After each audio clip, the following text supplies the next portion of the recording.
I think we're live. Fantastic.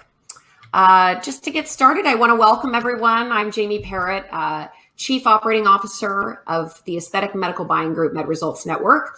And on behalf of myself, MedResults, and our partner, Apollo Med Innovations, we want to thank you all for joining us today. For those of you who are members in the network, I just want to give you a special shout out. We appreciate your business and your continued loyalty to the network. And for those of you who may be here as a guest of Apollo's, we'd also like to welcome you. But I'd like to give you a bit of context as to who we are and why we're all here today. MedResults, the GPO that I'm affiliated with, is now in its 13th year of business. And 11 of those years, I've been proud to be a major part of the organization. We have nearly 3,400 aesthetic medical practice and medical spa members nationwide, making us the largest national GPO focused on cost savings that we provide to the aesthetic community. Although our business is to empower members to save time and money when sourcing the best products and services, we also want to ensure that we're sharing education and information for our members to make the best business decisions for your practices and your spas, and also to ensure the best patient outcomes. So 7 years ago, we developed this webinar program to complement our GPO savings programs. And we're here today with yet another presentation that I think is going to be extremely informative for you all. PDO threading, the topic of the day, has gained major traction in the US over the last 5 years. And I think we've seen an evolution not only to the types of products available, but to the training and protocols and education surrounding these procedures. And after years of research on our end and conversation with members and physicians, we partnered with Apollo Med Innovations to offer their line of threads to our members. But more importantly, their comprehensive training programs, which we think allow students to get the best hands-on experience in the nation with threading procedures. So we are absolutely delighted to be partnered with Apollo and to share their information with you all. Today, we have three incredible guest speakers, including Bariatric Surgeon Dr. Donald Balder, MedSpa Insurance Specialist Tina Vandalia, and a legal expert and one of the most interesting guys I know, Paddy Deighan. Dr. Balder is going to spend some time discussing his entry into aesthetics and some secrets to his success with PDO Threads. And then we're going to segue into a brief conversation with Tina, who's going to guide us through important questions that you need to address when adding threads to your business. Today, we're going to wrap it up with commentary from Paddy, who's going to walk us through procedural guidelines and practice protocols specific to the addition of thread procedures. So before I turn it over to Dr. Balder, I want to encourage everyone joining us to participate at any time during the presentation. If you have questions or comments, please feel free to type that into the chat box, and we will get to it at the end of the presentation. So we've set some time aside for you, and we encourage you to participate. So with that said, I am going to turn it over to Dr. Balder to get us started. Great. Thanks so much. Appreciate everybody's attention tonight. So just a very brief background, doesn't really matter too much. You know, I trained in surgery over 20 years ago, did a residency out in the Northeast and ended up down here in the Southeast where I love to fish and enjoy warm weather. Basically in the 15 years ago or so, I kind of decided to concentrate on bariatric surgery. To me, was one way to really impact and really change lives. And what I found with that was that people after the bariatric surgery didn't feel so good about how they looked and how they felt about their extra skin, about their wrinkles, about so many other things. So I ended up doing some cosmetic neurotoxins back then. Subsequently, I moved from my practice, which used to be in the Carolinas, down here to Louisiana and Mississippi. And so I started doing aesthetics again, and really just came to an epiphany last winter where many patients of mine, I was doing tummy tucks for them, brachioplasty, all kinds of surgical procedures, but I wanted to see what we could do that would be less invasive, because I'm a less invasive kind of guy. And so I started looking out for and asking other cosmetic surgeons that I knew alternatives, and found a course with AMI back in February, and really was kind of life-changing for me in that, went down, trained with an amazing surgeon, all of which AMI has great proctors for all their events, extremely good training, from the pre-pathways to the actual hands-on workload. I can't tell you how many models we had come in. There were only 3 of us at the training, and I probably did 15 or more procedures. So it was a really good training experience. As far as things go, what are PDO threads? For those of you that don't know, in the surgical field, when I'm doing surgery, I use something that's a cousin called PDS, and PDO is almost, the same thing. It's polydioxone. Basically, it's a suture that's going to absorb over many, many months. And as it absorbs, it's going to lay down a layer of collagen where the thread was. As far as the PDO threads go, they have threads that are simple threads for building collagen, and they have complex or barbed threads for lifting procedures. And what I've found is that the toolbox that AMI has is the most extensive toolbox available. We have thicker threads for pulling heavier faces. Of course, my patients all need heavy threads, but I've even found out that, just older, even thinner patients really oftentimes will benefit better from these heavy threads that AMI has that the other companies just don't have at this point. As well as talking about, how it got its start off label. So many things in the surgical armamentarium got done as off label. I used to do vascular surgery. We used vascular stents that were only approved for hepatic reasons. And so, this is another alternative that eventually, got clearance and whatnot. As far as the training success that I found through AMI, as I mentioned, the courses that AMI offers, I think, are the best, but they certainly have a very low trainee to instructor ratio, a very low trainee to model ratio, lots and lots of procedures, hands-on experience. What I saw at my training and what I've seen in additional training since then and talking to other proctors is that, pretty much if the person there, the nurse practitioner, the PA, the MD, whatever it is that's training, they're going to get hands-on experience as much as they want to get. At my training personally, I had 2 amazing female nurse practitioners, but they weren't quite as aggressive as me just because I guess I'm a surgeon. And so I did more procedures, but I always asked them if they wanted to go first. A lot of times they wanted me to do half and them to do half. So it's a great experience as far as the number of cases that you actually get hands-on training.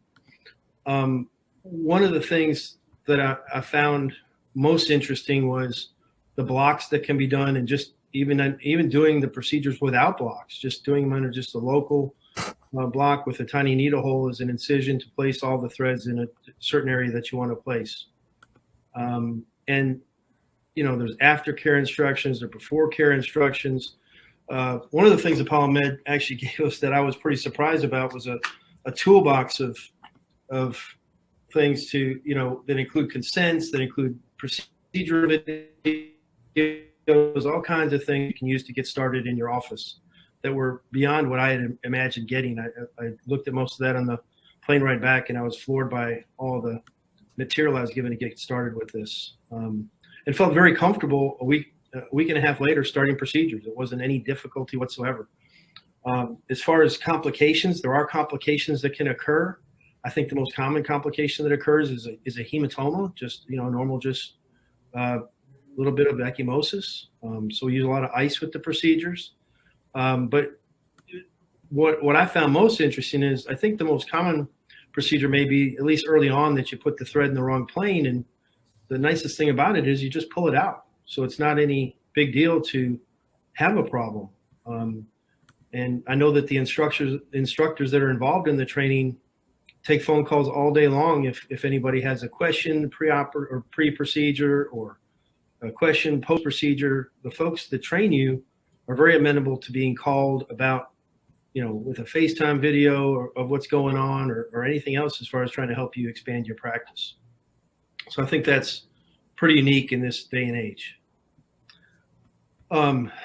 This is one of the things that really got me jaw-dropping was, when I do weight loss surgery, a lot of my patients through the years would give you a lot of song and dance about having to come up with a $500 copay to have their big weight loss procedure to change their life.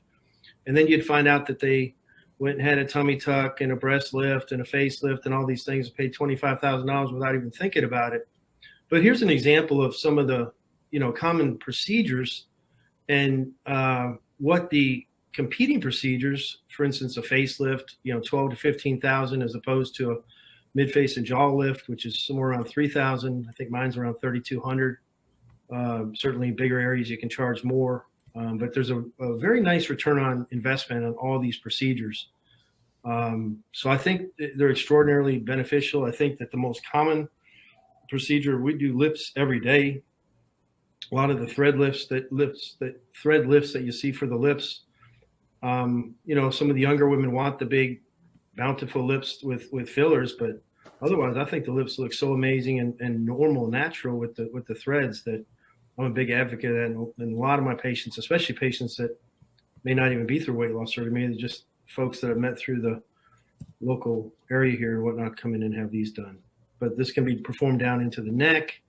A neck is a very common area people want fixed. I had a woman last week that had her neck, quote unquote, done by somebody else. She was unhappy with it, so she came to me and, ecstatic a few minutes later.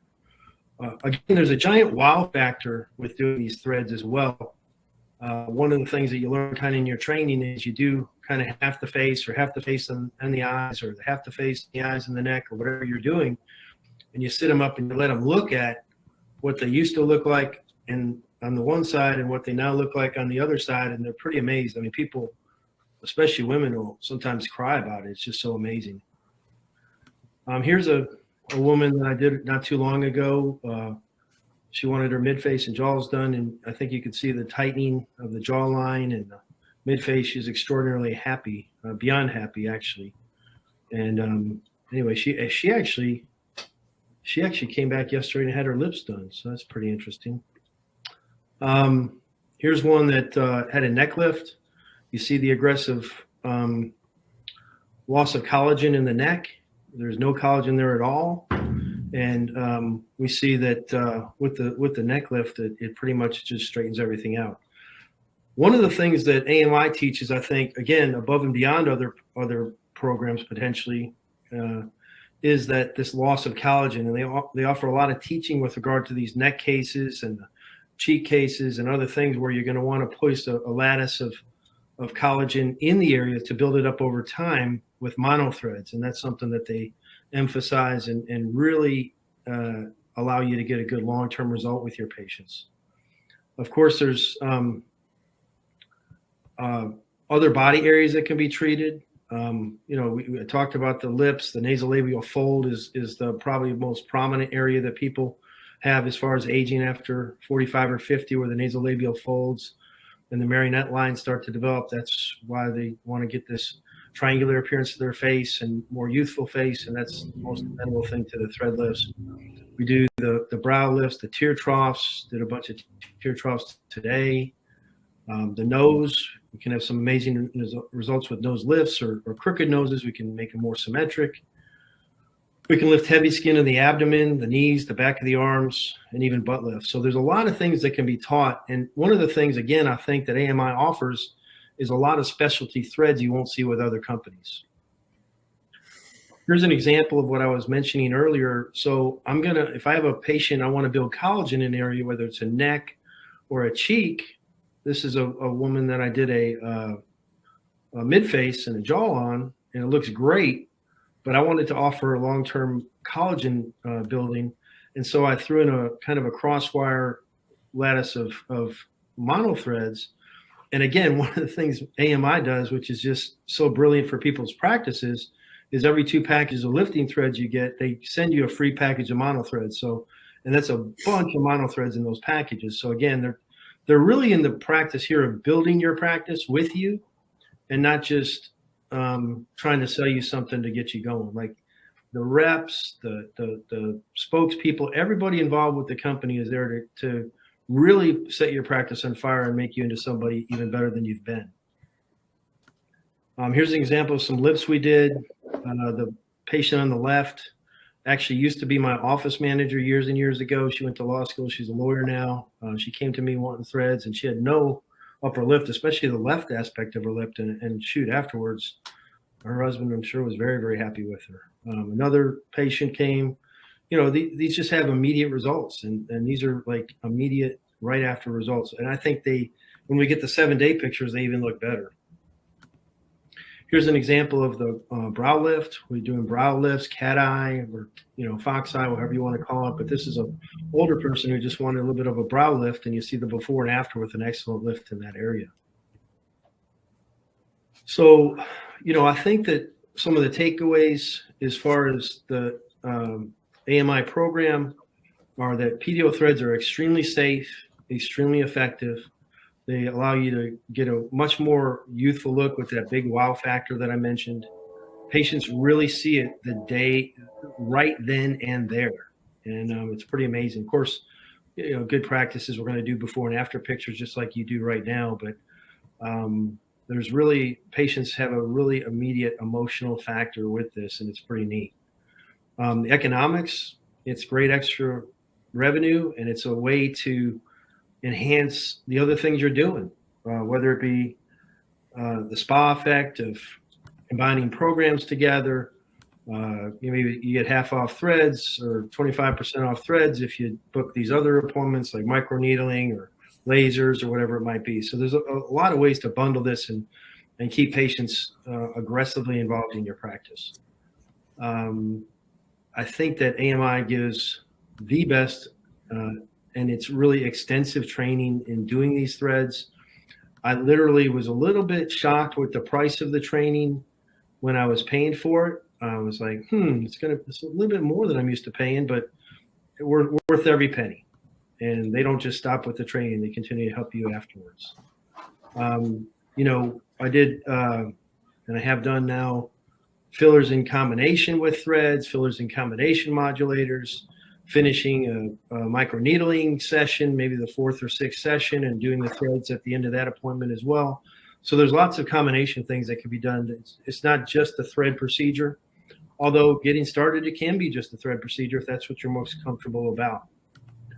I think that, the one of the biggest takeaways is that the AMI company has so many different threads available to optimize your practice and optimize all your patient outcomes.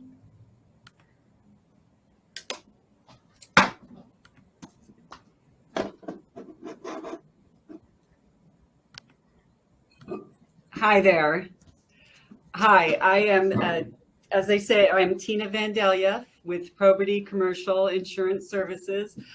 Just to give you a real quick background about our agency, we are a commercial lines agency, so we do write all different types of businesses. However, I personally almost exclusively just write in the med spa industry, and I have been doing so in the past 10 years. We also are a broker. That means we go out to several different carriers. We don't just work with one carrier, and that allows us to find the best fit, the best pricing, the best coverages for your insurance needs. And then I don't know if you can tell how much daylight is left, but we are on the West Coast. We are in California in particular. However, do want to let you know that we are licensed and do write business in all states. So we can accommodate any demographic. I do want to begin our discussion here by kind of breaking it out into 2 different separate topics. One being those of you that are adding threads to your current practice, current policy, and those of you that might be seeking insurance for the first time. So those of you that are seeking threads, to add threads to your current policy, I obviously do recommend that you call your agent and get underwriter approval. In order to get underwriter approval, you would need to, first and foremost, probably provide your training certificates, your PDO training certificates, as well as the consent forms. The underwriters do like to review the consent forms as well. They also might ask for an estimate of the number of PDO threads you're going to do in the next 12 months, as well as an estimate of the revenue that you're going to generate from these PDO threads. With that information, they can typically will give their approval. 99.9% of the time, my underwriters do give the approval. Then the next step is if they're going to add additional premium. And that does vary. It varies by underwriter. However, if you're kind of close to the end of your renewal, they might add thread lift procedures, but they won't charge you until your next renewal date. Otherwise, if there is an AP, if you do add it, midterm, it's usually really reasonable. I mean, it might be $500 annually, $750 annually. I don't see anything that's really kind of crazy. It's like I said, it's very minimal. Maybe 1,000 tops is what I see to add those. And then if you another reason you want to contact your agent is there's a few of the carriers that they require a mid-level or higher provide the PDO thread lifts. And if that's the case, if you were, maybe hoping to have an RN do it, you might need to either rethink your provider or rethink your policy and maybe, transition into a policy with least restrictive policies so that you can have an RN do the thread lifts. If you are kind of new and just seeking insurance, the process starts with an application. The information we're looking for on the application is, first of all, who's doing the procedures, what procedures are you doing, obviously the PDO threads. If you're doing these on a mobile basis or out of a set location or maybe a hybrid of each, if we need to cover your medical director, collaborating physician, and then also, yes, if there has been any claims, we will want details on that. But typically, depending on the circumstances, we can pretty much always get coverage, even if there is some small prior claims activity. As with the people adding the threads to their current policy, to get a new policy, they also will require to look at your PDO certificates as well as your consent forms. And then next, everyone kind of asks me, well, how long does this whole procedure take as far as getting a new policy? Usually the short answer is about a week. The application is in underwriting for about a week. And then after that, we do start seeing some quotes flow in. And then if we do like a quote and we have all the additional information, we can pretty much bind coverage right away. So I would say give yourself 2 weeks at least from when you apply to when you actually need the coverage, but probably safer to give yourself a 3-week window just to make sure. But that's pretty much kind of on the time frame, what we're looking at. And then the policies that we do put in place, they work, feel, operate just like the policies you have through your employer or through your private practice. Typical medical mal limits across the board are typically 1 million, 3 million. There are some states such as like Florida, Texas that might allow some lower limits, but typically we see the 1 million per occurrence and then the 3 million aggregate. You might also have heard, there's claims made policies versus occurrence policies. The majority of our policies are claims made, but depending on the circumstances, we can and do offer occurrence policies if you fit in those parameters. So that's a good thing for us to be able to offer. And then everyone, of course, is interested in the cost. So now I'm speaking of new policies just putting in place. So we'll say like for an individual nurse practitioner, maybe doing, threads, obviously maybe doing all injectables, we could probably get an annual premium of around $2,000 annually for a nurse prac just kind of by themselves. If we have a new med spa that maybe has a medical director for admin supervisory, maybe has some mid-levels, some RNs, esthetician, laser techs, they're kind of doing a broad scheme of treatments, I would say you would be looking at around $4,500 for that kind of new med spa policy. And then for a med spa policy that has a physician who's more hands-on, they're actually in there, providing the treatments themselves. I have several carriers that kind of start at a minimum premium of $5,000 for that. There's some that are less, but that's kind of a pretty good base of what to look at if you do have a treating physician that we want covered. And then if I'm approached by, a med spa that's been in business for several years, they've seasoned med spa, they have a retro date of several years ago, we're going to look at a little bit higher than the numbers that I just stated. And then we also talk about, like I said, the claims made versus occurrence. Most people, claims made, occurrence is something you do want to seek, but it's often hard to find in the med spa arena. So we do have to work more often than not with the claims made. And then most of my clients, depending on their characteristics, they tend to walk away with 3 different policies. So the first one is the med mal, which is what we have been talking about. And that is obviously to protect you against if a patient, should allege or has suffered an injury, that policy would defend you. The next policy is the business owner's policy, and that is the general liability and the property policy combined.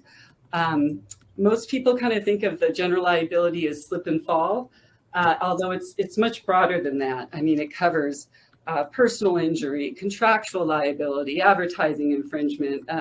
It is actually quite broad. And then the property side of it, it covers your PDO threads, it covers your Botox, your hydrofacial machines, your lasers, and it covers against fire, theft, vandalism, spoilage if there's perhaps a refrigeration issue. So obviously, the business owner's policy is very important to have. And then if you have employees, most states mandate that you have workers' compensation. So to keep and comply with OSHA, you would need the workers' compensation. And then another policy that is critical, and especially in certain parts of the country, is employment practices liability. So if you have employees, I would also recommend employment practices liability.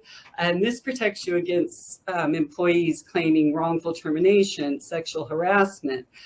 There's some wage and hour coverage in there. So it's a very important and critical coverage to have as well.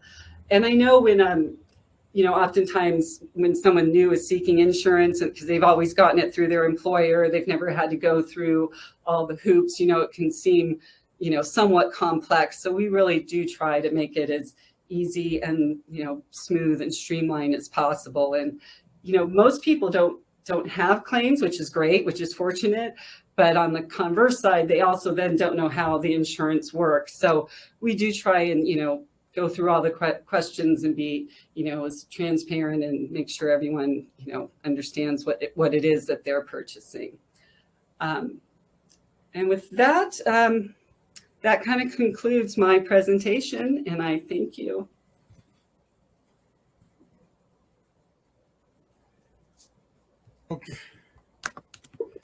Okay. I wanted to focus on some of the things that Tina said. It's a little bit off my script. The reason is when I started doing this in the early 90s, Dr. Balder explained how he got into this, and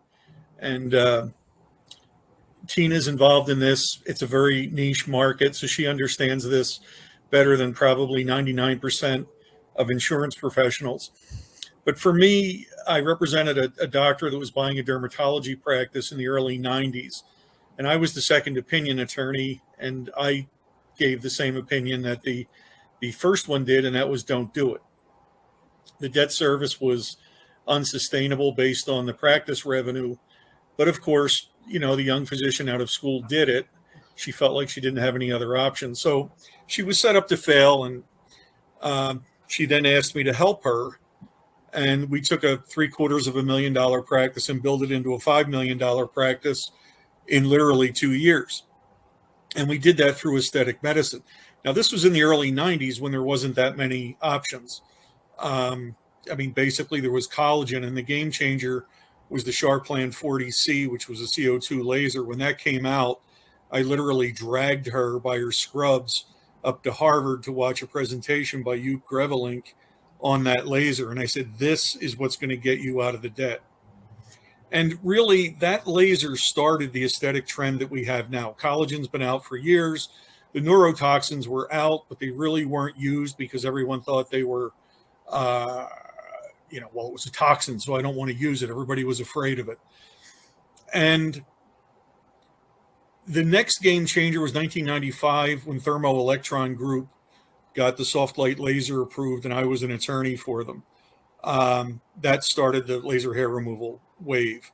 That was sort of the second wave of aesthetic medicine. We had the CO2 laser, and then we had laser hair removal. And then other products like endermology were coming out in 96.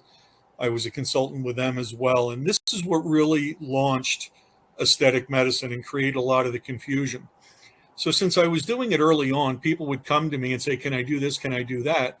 So being from New Jersey, I reserved the right to be a smart aleck, which of course, if I knew everyone better, I would use a different term, and you know what I mean. I used to say to people, well, go get insurance. Rather than paying me to consult with you, if you can get insurance for it, then go ahead, possibly incorporate that procedure.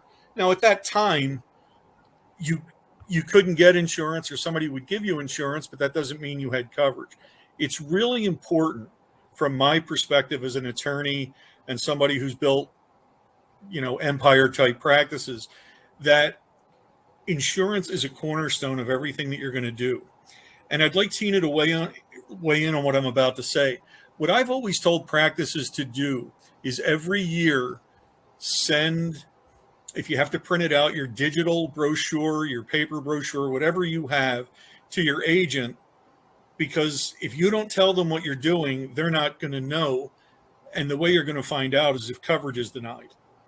And the actual claims that are paid out are a fraction of the money that's spent by a practice in litigation.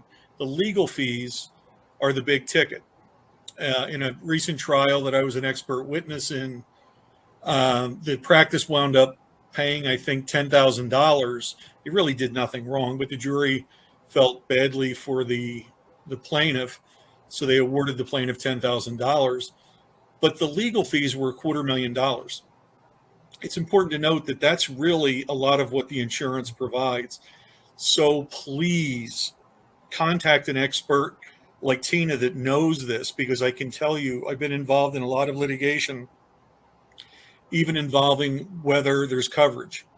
So insurance is really important. It's the cornerstone of everything that you're doing.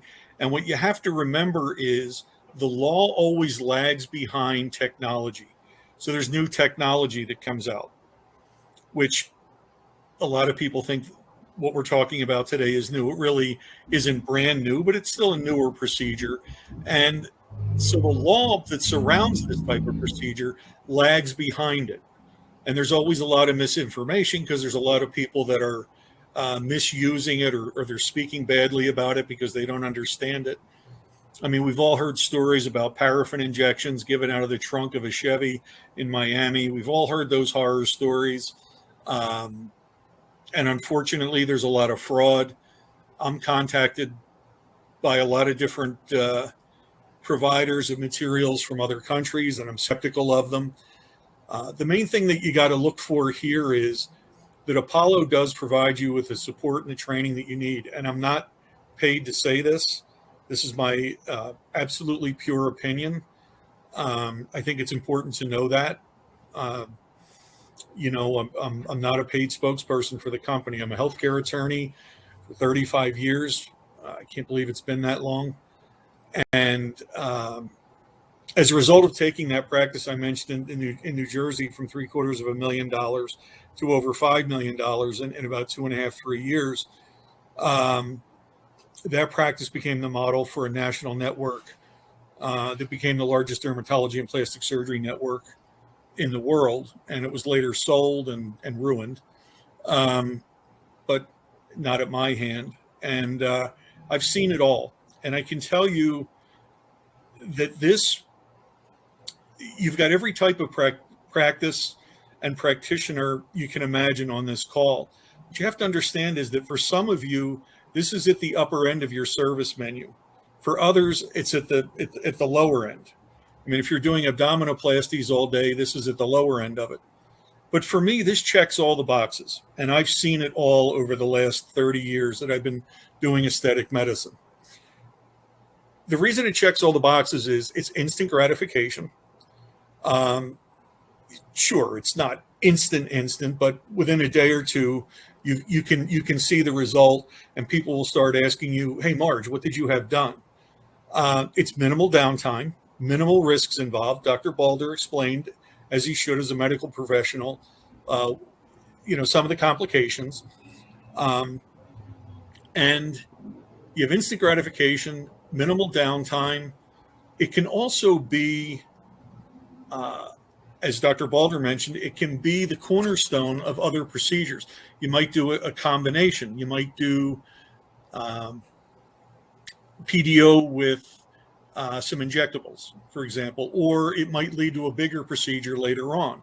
If you're doing lower third facelifts or even blepharoplasties, any of the more invasive procedures, this might lead to that. I refer to this as going up the ladder. People aren't going to come in your office and spend $10,000 or $20,000 when they don't know you. In our practices, the estheticians were absolutely gold at helping to sell the procedures. But the way you build trust is have a service menu that's complete. You're offering, let's say, possibly aesthetic services that might even be under $100. And then you're offering aesthetic peels, and then you're offering medical peels. And then you have injections of hyaluronic acid implants or neurotoxins, and it's going up the ladder. This particular procedure fits in perfectly to anybody that's on this call. It's either at the lower end of your service menu or it's at the upper end. It doesn't matter, because the price point will help you pay the bills every month. It'll give you high patient satisfaction.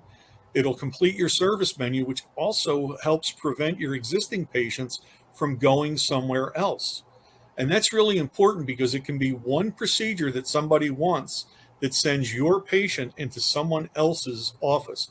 And you don't want that. You pay good money for reputation management and marketing and everything else, and good patient care. It costs money. You've got to have a staff. You have to train them. You do digital and other marketing. You don't want your patients going somewhere else. And all it takes is one procedure. And this could be that procedure that sends your patients somewhere else. Now, having said that, I view this, and Dr. Balder can certainly, have a different opinion, and I would defer to him. But I feel that a procedure like this is about 50% technology and about 50% technician dependent. So the technology is there. The company does offer sales and support. I've been approached by a lot of companies in this space, and the only one that I've ever agreed to work with in any capacity is Apollo, because I've been very impressed with the company. And the mere fact that Jamie is involved also impressed me, because she does diligence. Jamie should work for the FBI, because they do incredible diligence on anybody that they work with. So you're really in the right place, you're in the right hands, and you should really very seriously consider doing this, because of the fact you have minimal risk, minimal downtime. It doesn't take a long time to do the procedure. It's not like somebody's going to be in your office all day and you're going to make X amount of revenue. It's not the case. There's certain areas of the body that I like the procedure on more than others, but that's just me. It doesn't matter. It's a very versatile procedure. So I really think that everybody on the call needs to consider doing this, because I've seen it all over the last 30 years. And I also implore everyone to speak to someone like Tina, because insurance is critical. And no one appreciates insurance until you need it. And this is an attorney, and I was the American Bar Association chairman for insurance law for a number of years. I'm telling you, you cannot overlook insurance. And if you incorporate this, make sure your carrier knows, or contact Tina. And Tina, if you're with us, please weigh in on what I tell people to do is to send their service menu to their agent or carrier every year, so that agent or carrier knows what that particular. Oh, absolutely. That is so critical. And it's becoming even more so. They're getting more to where they want to see every single procedure listed. So yes, it's. See, in the past, they used to ask, but when you apply, your service menu is only good for that day. You may change things the next month, the next year, and people just tend to renew a policy and they don't update it. So that's why I've told practices, print out or somehow. Your menu, or we do go to the website too and look at their menu on their website. But well, I asked them to send it to you because then they have proof that they did. Right. If you just look at the website, the insured can't prove that. And so, kind of circling back to the legal aspect, I've always referred to what I called the practice 3 Ps: the policies, procedures, and protocols. When you adopt a new procedure such as this, it's important. I use the Staples or Office Depot white 3-ring binders, and I tell practices to put documents in those white, I guess they're plastic or vinyl sheets. Set up your policy relative to this procedure, which would mean who's doing it, under what circumstances are they doing it, and by all means, insurance is one of the issues. State law is another issue, and that in large part would have to do with the facility that's offering it, and then within that facility, who owns it. So you have a medical spa. Well, that doesn't really tell us anything. My answer to who should be doing it is going to depend on, well, who owns that medical spa? Is it a physician? Is it a mid-level provider? Is it a nurse? It could be an esthetician. And I've had plenty of instances where a medical spa is owned by a completely non-aesthetic provider, let's say an accountant, for example. That's going to alter my opinion on who should be doing the procedure within that facility. And then you have the actual provider who's doing it. You have the insurance coverage, and then you have state guidelines relative to delegation, which varies from state to state, and they change from time to time. And they change as the technology changes, as new procedures come out. When lasers came out, that changed a lot of things because there was conflicts between state laws and federal law. A laser is a federally classified device. It has to be owned and operated by a physician. Well, that's violated every day. I mean, here in the giant litter box in Las Vegas, I actually go to a medical spa for a spa treatment, not a medical spa treatment. And they're supervising physicians in China, and they think that's okay. It's not. I don't really care because I don't get medical spa treatments there, but they do everything that everybody on this presentation is doing, and it's not legally supportable. But they do it every day, and the state of Nevada is very lax in enforcing everything, ostensibly because the state doesn't understand which division should be enforcing this. The Board of Medicine says, well, we don't have jurisdiction. The Board of Nursing says we don't have jurisdiction.